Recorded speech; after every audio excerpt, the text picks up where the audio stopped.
আমাদেরকে সময়ের প্রতি গুরুত্ব দেওয়ার কথা বলা হয়েছে, যা প্রতি মুহূর্তে আমাদের কাছ থেকে হারিয়ে যাচ্ছে।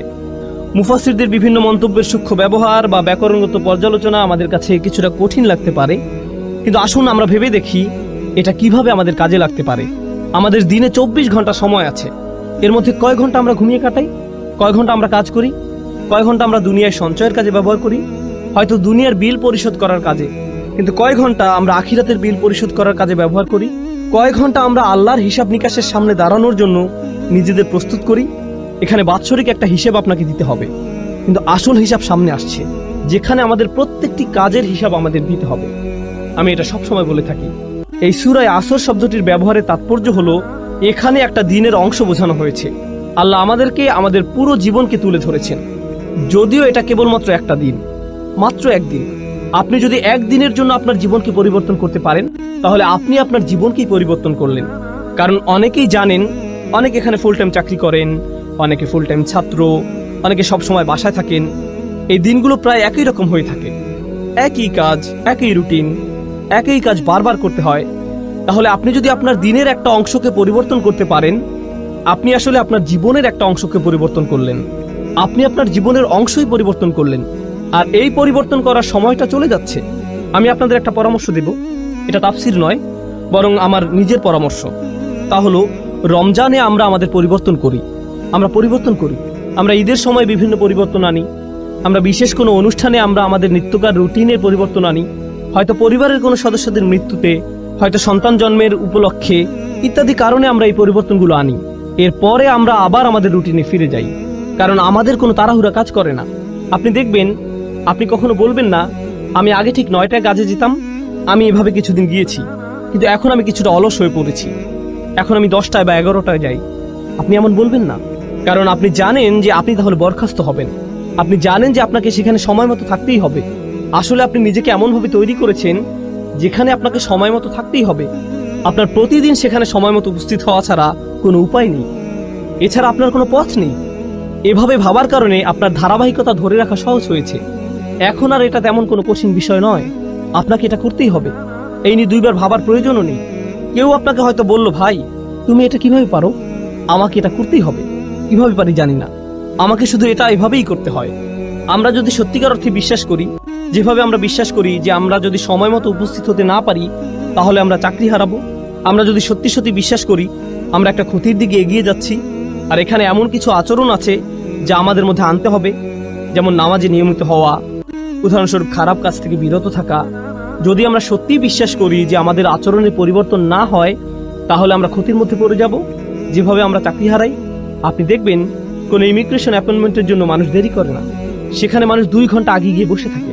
তারা হয়তো আগের রাত থেকে প্রস্তুতি নিয়ে বসে থাকে, কারণ হয়তো সেখানে ভোরে 6টায় যেতে হবে, তাই হয়তো সে রাতে ঘুমাবেও না, সে আগে আগে যাবে, কারণ সে নিজেকে জানে সে যদি দেরি করে তাহলে সে ক্ষতির মধ্যে পড়ে যাবে। আমরা যদি সত্যিকার অর্থে বিশ্বাস করি যে এমন আচরণ আমাদেরকে ক্ষতির মধ্যে নিয়ে যাবে, তাহলে একটা দিন পরিবর্তন করা আসলে পুরো জীবনকে পরিবর্তন করাই খুব সহজ হয়ে যায়। কিন্তু কখন এটা সহজ হয়? যখন সেখানে বিশ্বাস থাকে।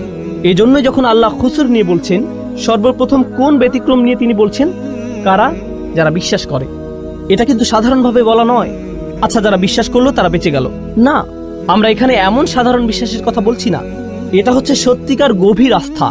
আমি যা করছি তা সরাসরি আমার সফলতার সাথে যুক্ত, সরাসরি আমার ব্যর্থতার সাথে যুক্ত। তার চেয়ে ভালো আমি আমাকে পরিবর্তন করি, তার চেয়ে ভালো আমি তাই করি যা আমার করা উচিত। এটা শুধুমাত্র আসর শব্দে এমন বোধ আসা উচিত। এটা যেভাবে চিপে বের করে দেয়, নিঃশেষ করে দেয়, আর আমার এত সময় নেই। এখানে যারা ছাত্র আছেন, আপনারা হয়তো কোনো অ্যাসাইনমেন্ট আছে আর আপনি সেটা ভুলে গিয়েছেন, আর সময় চলে যাচ্ছে। একজন ছাত্রের মধ্যে তখন যে ধরনের তাড়াহুড়া দেখা যায়, ফাইনাল পরীক্ষার আগে যে ধরনের ব্যস্ততা দেখা যায়, ট্যাক্সের সময় একজন অ্যাকাউন্টেন্টের মধ্যে যে ধরনের ব্যস্ততা দেখা যায়, যে ব্যস্ততা আপনি দেখবেন, উদাহরণস্বরূপ আপনি যদি কাজে দেরি করেন, আপনি বাসায় যে ধরনের আচরণ করবেন, আপনার আচরণ পুরো পাল্টে যাবে। আপনি কোনোভাবেই দেরি করতে চাইবেন না, আপনি সবার সাথে এমন আচরণ করবেন যেন কাউকে আপনি পাত্তা দেন না। আপনি সকালের খাবার কিছুরই তোয়াক্কা করছেন না, আপনি চলে যান, কারণ আপনার ব্যস্ততা আছে। আপনি জানেন যে আপনি যদি না যান তাহলে আপনি সমস্যায় পড়বেন। আপনি পুরোপুরি জানেন। আমাদেরকে এই আস্থা নিজের দিনের ব্যাপারেও আনতে হবে। আপনার বস যদি আপনাকে বলে, আমি কসম করে বলছি তোমার সমস্যা হবে, যদি আপনার বস এটা বলে, সে যদি বলে আমি কসম করছি সে হয়তো অফিসে আসলো, সে আপনাকে নির্দিষ্ট করে বলল না, সে বলল প্রত্যেক কর্মচারীর বিশাল ক্ষতি হবে, আমি কসম করছি তোমাদের প্রত্যেকেরই ক্ষতি হবে, এবার অনেক বড় লোকসান হবে। আপনি কি মনে করেন সে যখন চলে যাবে আপনাদের মধ্যে কি কেউ বলবে হ্যাঁ আমার কিছু হবে না, আমি ঠিক আছি? না, সে নির্দিষ্ট করে কিছু বলেনি। সে বলেনি কিছু কর্মচারীর ক্ষতি হবে, সে বলেনি ওই যে তার ক্ষতি হবে। তিনি বলেছেন প্রত্যেকেরই ক্ষতি হবে, আপনাদের সবার ক্ষতি হবে। আর আপনারা অচিরে লক্ষ্য করবেন যে সময় চলে যাচ্ছে, ক্ষতির সময় এগিয়ে আসছে।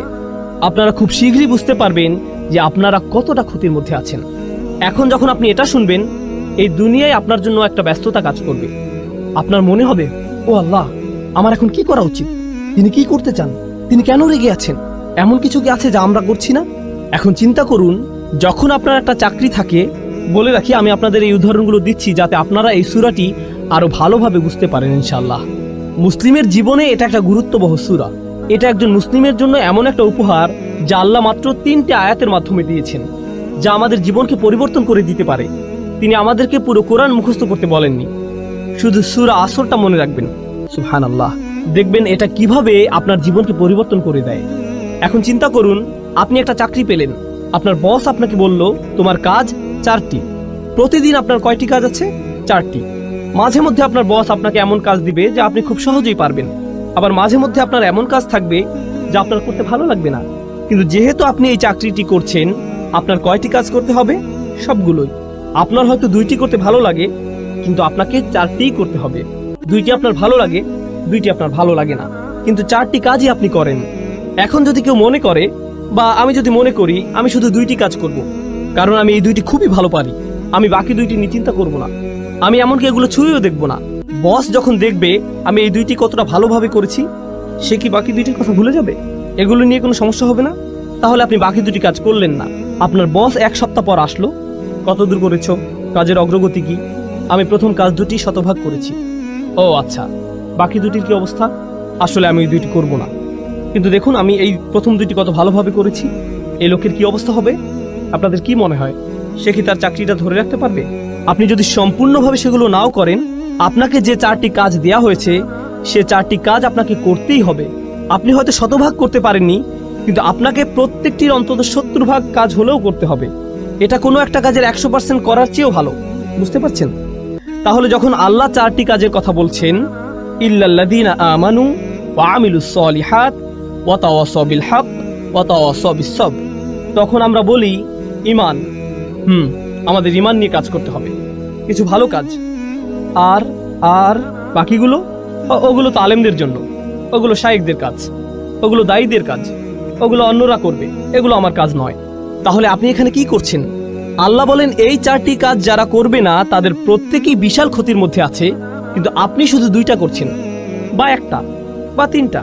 ব্যাপারটা এমনই, আপনি এর মধ্যে থেকে বাছাই করছেন যে আপনাকে ক্ষতির মধ্যে নিয়ে যাবে, এর কোনো ফলাফল পাবেন না। এই সূরার মাধ্যমে